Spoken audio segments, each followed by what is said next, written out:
Welcome to Students Incorporated, a podcast exploring the topics of business, education, technology, and design. I'm your host, Mr. Jason. Join me weekly as my team and I produce content that's informative, positive, fun, and uplifting. Episodes include student conversations, interviews with thought leaders, and inspirational stories with an international flavor. This podcast is created and produced with the help of students from the International Community School of Bangkok.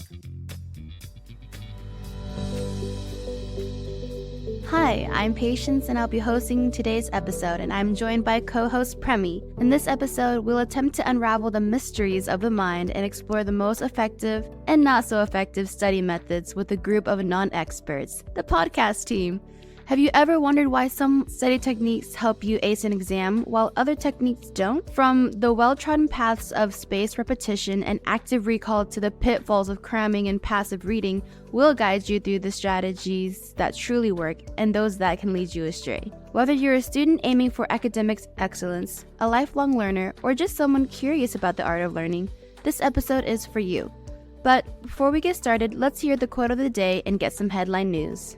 Our quote of the day comes from Peter Rogers. He said, "You have to make your own condensed notes. You learn from making them." A lot of thinking goes into deciding what to include and exclude. You develop your own system of abbreviations and memory methods for that information. This quote highlights the importance of developing a personalized system of abbreviations and memory methods, indicating a customized approach to retaining and recalling the information. Overall, it emphasizes the active engagement and cognitive effort involved in the process of making condensed notes, ultimately resulting in effective learning. And that's our quote of the day. Because today's episode is on the topic of studying, our news segment will focus on the opposite of studying. So here are some rather disturbing news bits about cheating. In 2015, a school district in Atlanta, Georgia, was investigated because that district's test scores had increased substantially, more so than normal.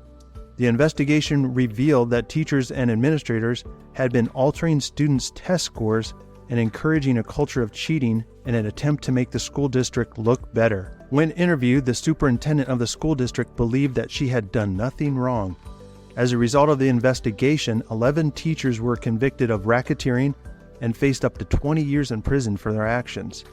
For those of you that don't know, racketeering is defined as a set of illegal activities aimed at commercial profit or a coordinated effort by multiple people to repeatedly earn a profit by fraud, extortion, bribery, threats, violence, or through other illegal means. It's basically a type of organized crime, similar to what the mafia engages in. Moving on to our next news story. Earlier this year in February, a teacher at Cape Coral High School in Florida discovered that many of his students had been using ChatGPT in order to write their IB papers. The students were part of the school's elite IB program and were all smart and hardworking teens, the school thought. However, with AI tools becoming more advanced and accessible to the public, the temptation to abuse it also develops. More and more students are using such programs to complete menial schoolwork and write their essays, which is causing alarm for many schools globally. Some schools have taken action by banning AI tools from their school network or relying on AI checking tools, which is still not a reliable method for checking originality. And finally, this news piece comes out of Southeast Asia. A Filipino professor from the Bicol University of College of Engineering advised her students to bring headwear to their midterm exams in an attempt to curb cheating and encouraged them to go wild, which the class did. Some copied the infamous Thai Kasasart University's anti-cheating method of attaching two A4 papers to a headband worn by the students to block them from looking at their classmates' papers. Some, however, went even further and brought in headwear that they crafted themselves and funny props that they wore to the exam. The professor and students were both amused and proud of themselves for causing a humor stir in the midst of the pressure exerted upon them by the midterm exams. Speaking of midterms, ICS's midterms are also starting today. And that ends our headline cheating news for this episode. Hey everybody! This first segment will be discussing some study methods that work and some that don't. I'm joined by our student podcast team and Mr. Jason today, and we'll have another special guest toward the end of the episode share a funny or not so funny top 10 list. To get started in this segment, in keeping with the topic of study methods, I can share a study method that works for me. During my junior year, I found it really helpful to study at a cafe. It helps me study better because I'm not in my bedroom, tempting me to lay on my bed. Cafes have a very peaceful atmosphere and soothing vibes. I go to places like Starbucks or maybe like a small restaurant cafe. Premi, maybe you can share one of your methods that work, and then we can jump into our first discussion question for the team. Yeah, of course. Okay, so studying methods. I think the one that helps me the most would be active recall. So when I go through the material, I'll close the textbook and then I'll have a piece of paper and then I'll just write everything I can remember. I think this works a lot better than passive reading because I think for me, passive reading isn't as effective because it's just you reading information over and over again, but that information is always in front of you and that information isn't going to be in front of you in the test. So I think that really helps. And then another thing that I also do would be just giving myself incentives to study. So if I finish the chapter in half an hour, I'm going to get myself a chocolate, something like that. Okay, now let's move on to our first study question. It is, what study method have you found to be the most effective in retaining information long term? And why do you think that works so well? China's taking our first question. That's crazy, Premi. I use the same technique as you. The study method that I found the most effective is the Feynman technique. For this technique, you basically try to explain the subject in your own words as you were teaching someone. I think this technique works well because it forces you to think deeper into the subject you're studying. It forces you to simplify things but also get to the main point and idea of the subject. That's a good technique. Maybe I should try it too. Moving on to our next question about studying. Rebecca, this one's for you. It is, can you share a popular study method that you tried and found to be ineffective? And why do you think that it was ineffective? I learned from a Harvard student on Instagram that if we draw circles with our dominant hand while memorizing schoolworks, that can help us remember the information better and faster. However, from what I've tried, it doesn't do much and can be distracting. Oh, that's interesting. Drawing circles? Well, okay. I'll see if I should try that one, but yeah, it does sound distracting. Okay, Yanhao, you've got this next question. It is, how do you adapt your study methods to different types of content, such as theoretical subjects versus practical skills? I'd say when you study theory, it's kind of more memorization. So I just need to keep on studying over and over again until I fully remember all the content. Maybe ask a friend, help quiz each other or teach each other, which is I guess Chanya's method. But with practical skills, they're kind of harder to study. There's a bunch of other ways you can do those too. I think for physics, it's a more practical based class, because you have a lot of labs and real-world relevance that's emphasized. So I guess how I would study, I guess I just learned all the theory first and then tried to learn how to apply it. But the problem with that is it takes a longer time to do because it's a two-step process and it's also harder to study with friends. Ah, I see. Our next question brings in technology. In your opinion, how important is the role of technology in modern learning methods? And do you have any specific tech tools or apps that you recommend? For me, I like Canva. Back to you, Chanya. I think technology is pretty important in modern learning methods. It definitely provides a lot of benefits and convenience in finding information. Personally, I like to use Google Tasks, which you can actually add to the side of your Gmail. I use Google Tasks to organize my assignments and work for the week. Yeah, I think technology definitely plays a role now, especially more now in learning methods, and not just learning methods too, organization system. Okay, here's another intriguing thought.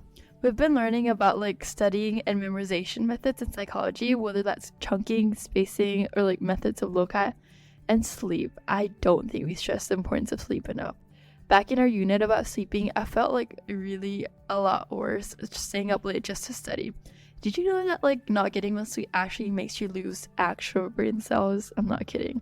And I think studying wise, study before an hour before sleep proves to be helpful, better for retaining the information, since you'll receive less distractions from that information or stimuli before going to sleep. But if you study a few minutes before drifting to sleep though, it's proven that you will definitely not recall anything in those few minutes. So yeah, it's been interesting to see how we've been learning that in psych and how it plays out in real life and also here. So I think the underlying principle though with studying and memorization tools would be just the purpose of long-term potentiation, right? And then so studying and the retention of information won't be as effective or meaningful if you're only looking to remember the material for a day just to pass this quiz or this test. And I think that defeats the purpose of learning a little bit. What do you think, Rebecca? Personally, I find that chunking works best for me as a high school student. Especially this year, I took a lot of difficult classes and I was overwhelmed by the amount of information I had to learn every day. However, I later realized that the chunking method is really helpful for my study. It helps me to memorize the knowledge better and understand each point better by categorizing them into different sections. That's a good tactic. Moving on to our next studying question, and it's about groups. How do you find learning in a group setting versus an individual setting? For instance, in projects, do you find one more beneficial than the other, and in what context?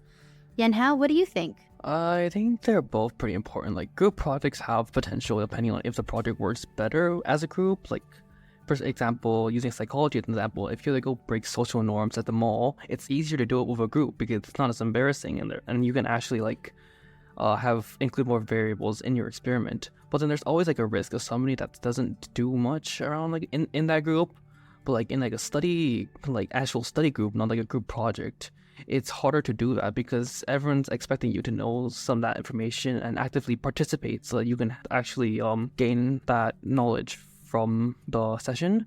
But I guess study groups can help more with reviewing and clarifying specific niches that you don't really understand if you already know most of the general content and studied up before the session. So studying on your own is still important since you have to understand the content yourself in order to start learning and building healthy habits rather than depending on your friends to help you carry you in the study session, teach you everything. Yeah, absolutely. And I think another aspect that goes into this is just comes down to personal preference. Some people just tend to do better studying alone versus studying in groups. Okay, now moving on to our last discussion question for this segment, which will be for Tanya and Rebecca.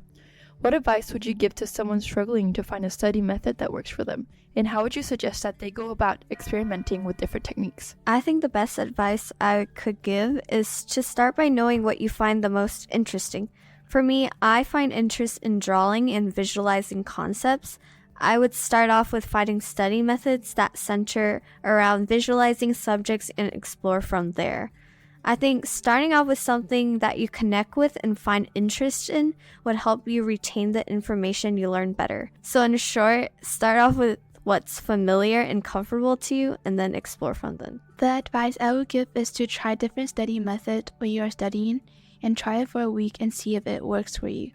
If not, you can always develop your own method of studying and share it with others. Making your own method is a great way to know yourself and give more options for other students to try in their study life. And with those final thoughts and advice about studying, we hope this discussion was thought-provoking and helpful, especially to all the students out there who are entering final exams. Stay tuned for part 2 as we'll be right back after this short PSA announcement about how you can get involved with Students Incorporated. 1, 2, 3, 4. Hey, Mr. Jason here. We've got a great way for you to elevate your brand, club, or message with our podcast episode sponsorship program. Are you looking to amplify your message and reach a dedicated and engaged audience? As our podcast continues to grow, we are now offering an exciting opportunity to become an episode sponsor with 3 distinct sponsorship levels tailored to meet your needs and your budget: Silver, Gold, and Platinum.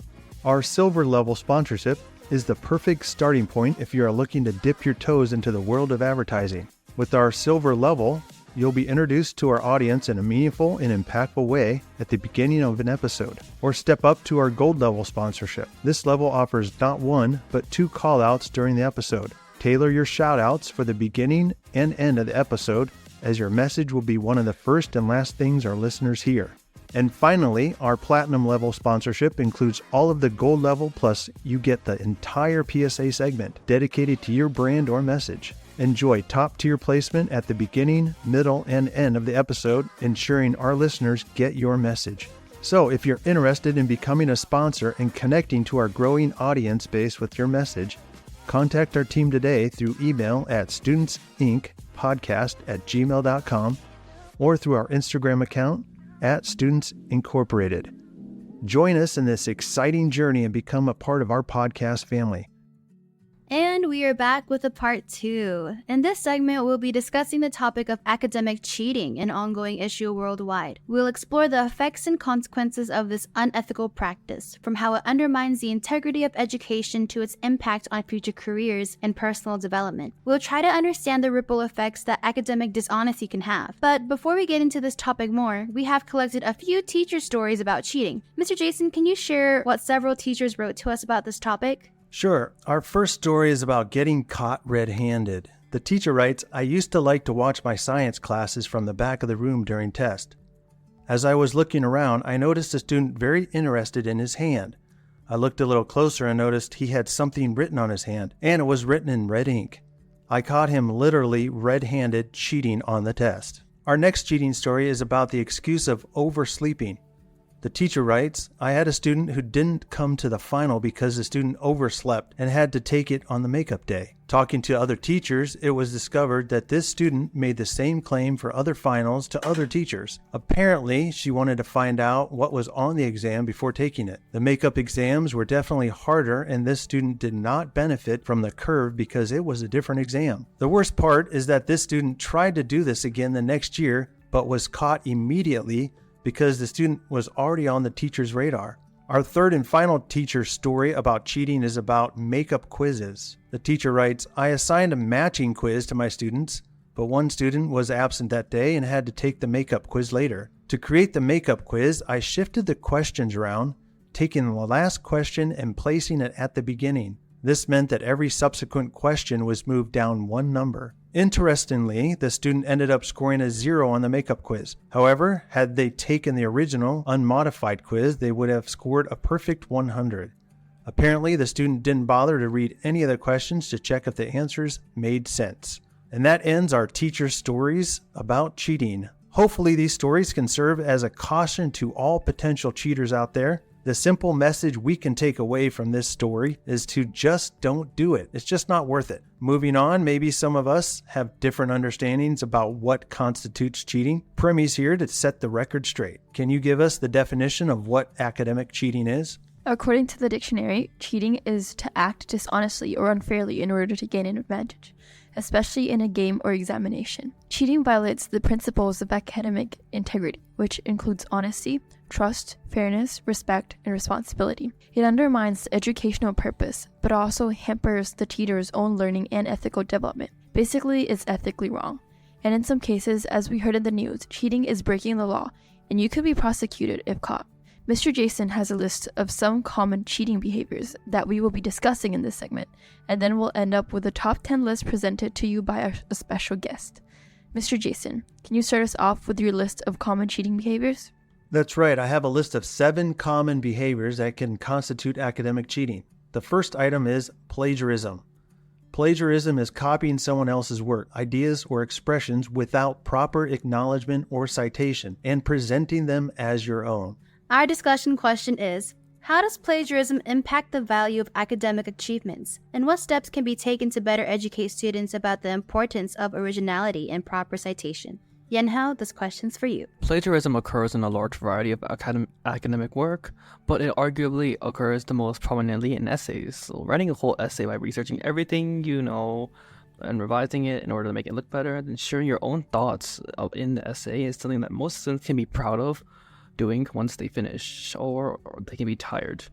But plagiarism basically takes away a huge part of that work, since you're essentially just copying and pasting something into your work that someone took the time to think and write about. It doesn't benefit the student in any way, since they're unable to gain a deeper understanding of the topic, and stricter measures should be imposed in order to discourage plagiarism, and students can easily be taught about citations in ways that plagiarism negatively affects them. All right, the second item is unauthorized collaboration. Unauthorized collaboration is working with others on assignments that are meant to be completed individually. Alright, our discussion question is, in what ways does unauthorized collaboration blur the line between cooperative learning and academic dishonesty? And how should schools define and regulate it? This reminds me of the honor code. From my perspective, unauthorized collaboration should be considered as cheating. which should be treated seriously because it is basically using someone else's idea in your own paper, and certainly blurs the lines between cooperative learning, which should be group work where each team member equally distributes the work and contributes equally to the team. However, for unauthorized collaboration, students simply copy and paste others' work and turn it in as their own. There's no way for a teacher to make every student follow the honor code. It is entirely up to them and their conscience. All right, thank you, Rebecca. And on that same idea of unauthorized, the next item is the use of unauthorized materials. The use of unauthorized materials is accessing notes, books, electronic devices, or any other resources during an exam or assignment when these materials are not permitted. Our next discussion question is, what are the implications of using unauthorized materials during exams? And how can educators create an environment that discourages this behavior while still encouraging to learn? Chanya, what do you think? Some implications of using unauthorized materials is probably somewhere along the lines of having your exam taken away, score canceled, or having to meet with higher authority. I think educators could try to discourage this behavior by creating a less competitive and stressful environment. I think the best way of doing this is probably through giving out more encouragement and promoting positive productivity. Okay, our fourth item is called fabrication. Fabrication is inventing or falsifying data, research, or sources. Premi, you've got the next question. What are some of the long-term consequences of fabricating data in academic work, especially in research and fact-finding? And how can it affect future scholarly pursuits? Yanhao, what are your thoughts? So making up data or sources can definitely affect academic work since it takes away the purpose of researching accurate data and replaces it with pure finesse. The point that you're trying to support with that false data is extremely weak and can be exposed almost instantly if no sources are provided, and an overwhelming amount of research that opposes that point is easily found. That's why some teachers require citations in their work in order to ensure that the students are finding reliable sources to draw information from. If you're unable to find scholarly sources that aren't fabricated and use them to your advantage while in high school, you will definitely struggle in university with all the research papers that you will have to submit and the thesis that you will have to write. All right, thank you, Yenhao. Our next item is impersonation. Impersonation is having someone else sit for you at an exam or perform an assignment on your behalf. Patience? So our next question is, why do you think students resort to impersonation, and what measures can be implemented to prevent this form of cheating? Rebecca, what are your thoughts? In my opinion, this happens a lot in our daily life because some students don't have the confidence to be able to write great college essays. Therefore, they're afraid that what they write won't be accepted by the admissions officers. Thus, they resort to impersonation because they have belief in them instead of themselves. This should be attributed to the fact that students don't put in 100% effort during their school days. Their laziness and procrastination prevent them from completing tasks on their own, and therefore leave them in the hands of others. If there's a will, there's a way, because people will figure out how to get away from getting caught. So the only thing we can do is to pray for them and to bear the spiritual fruit inside them and honor God in every aspect of their life. Thank you, Rebecca, for that answer. Our next item is tampering with work. Tampering with work is altering graded exams or assignments for the purpose of a regrade. Premi? Our discussion question is, how does tampering with graded work undermine the academic grading system, and what ethical dilemmas does it pose for both students and educators? Chanya, can you take this one? Since the grading system is meant to be a reference point and evaluation tool for equal and fair grading, tampering with the system would cause unfairness. The tampering of a grading system for students would be discouraging to them, and it is unfair because it does not reflect the actual ability and quality of the student and their work. I think for educators, it would definitely cause a loss of integrity and organization. All right, thank you, Chanya. And our last item is facilitating dishonesty. Facilitating dishonesty is helping another student cheat or providing them with unauthorized material or information. Patience? Our final discussion question is, what are the ethical implications for students who facilitate cheating among their peers?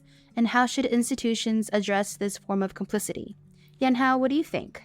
Encouraging your peers to cheat and helping them do so is not only a breach of academic conduct, but also affects the morality of the students involved in the cheating and increases the chances that they will repeat this kind of behavior in the future.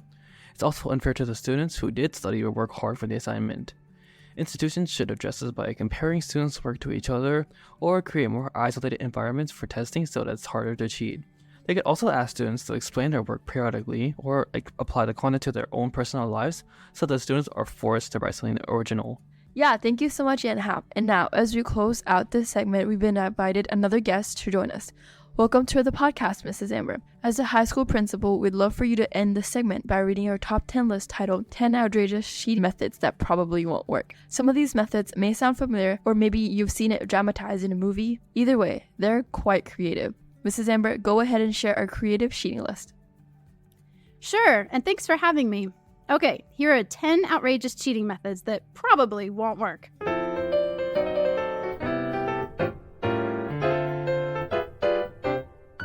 Number 1, the water bottle label.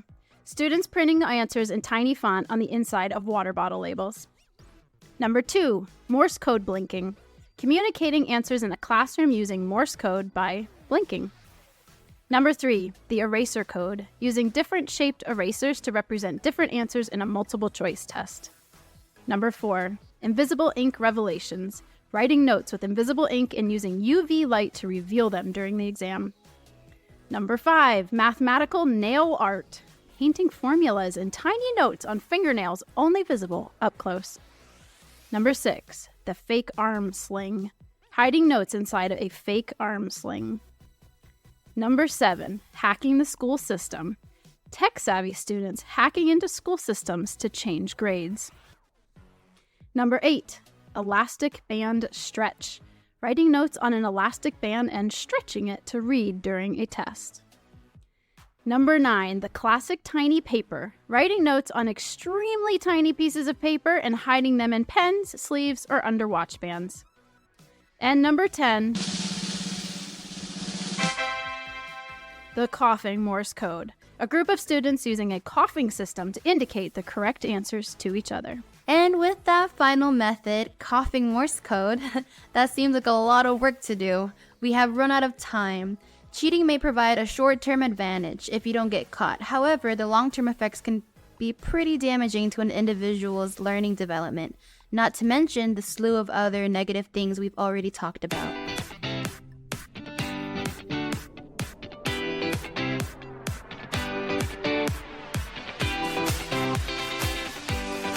As we end this episode, we'd like to encourage everyone out there to be lifelong learners. You don't have to be an official student or enrolled in the class to be a learner. Being a lifelong learner is as much about attitude and intention as it is about taking a specific class or subject. We are never too old to learn something new, right, Mr. Jason? That's right. And as always, this podcast would not be possible without the hard work and support of our international student production team. All music and sound effects are courtesy of Pixabay.com, a vibrant community of creatives sharing copyright-free images, videos, and music. And we are signing off until next time. We are Students Incorporated, because your voice matters.